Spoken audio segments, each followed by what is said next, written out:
So eto na nga po mga idol, Gilas Pilipinas, may $10,000 na offer sa ating pambato ni si Kai Sotto para maglaro sa third window ng Gilas Pilipinas.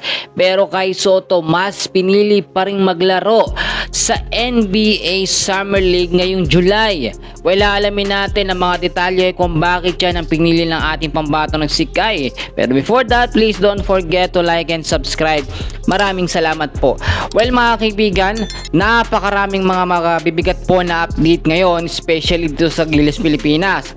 Sa lalapit kasi na February 26 ay magkakaroon na ng unang laban sa FIBA Asia Cup qualifiers ang ating national team Gilas Pilipinas kontra po sa kupunan ng New Zealand.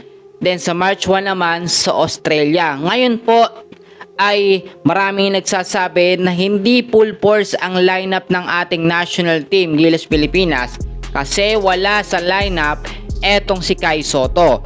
Pero so far yung mga big man na tayong available dyan, tulad na lamang ni QMB, alam naman natin si Justin Baltasar kasama din at yung iba pang mga big man ng Gilas.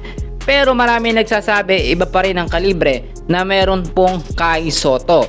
Sa pinaka-recent na update natin sa Gilas at dito kay Kai Sotto ay tumanggi si Kai Sotto na maglaro dito nga po sa Gilas Pilipinas ngayong nalalapit na third window din.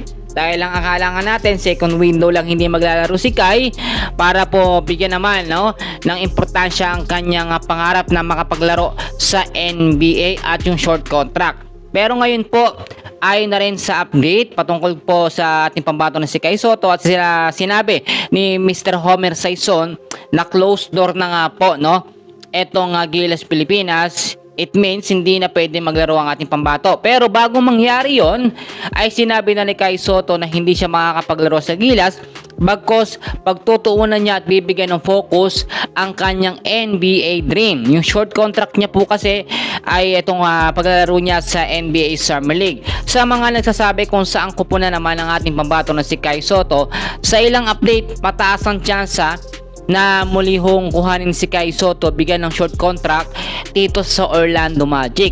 Kasi maganda ang pinakita na Kai Sotto na performance nung naglaro siya sa Orlando Magic at nakita naman natin gusto nating maulit yon. Pero alam nyo ba na si Kai Sotto ay inoferan po ng Gilas ng $10,000. Pero ang masasabi natin dito, hindi po mukhang pera si Kai.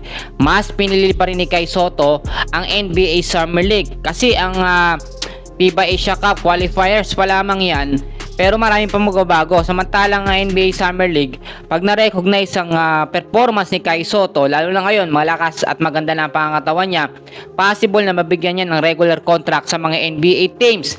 Kaya ito yung sinasabi natin na once in a lifetime na opportunity na dapat hindi po sayangin ng ating pambato na si Kai Sotto, Kung titignan nyo yung pera, kikitain niya ni Kai Sotto. Pero yung opportunity para sa lahat ng mga Pilipino na magkaroon tayo ng pure-blooded na maglalaro sa NBA ay talagang hindi pa nangyayari.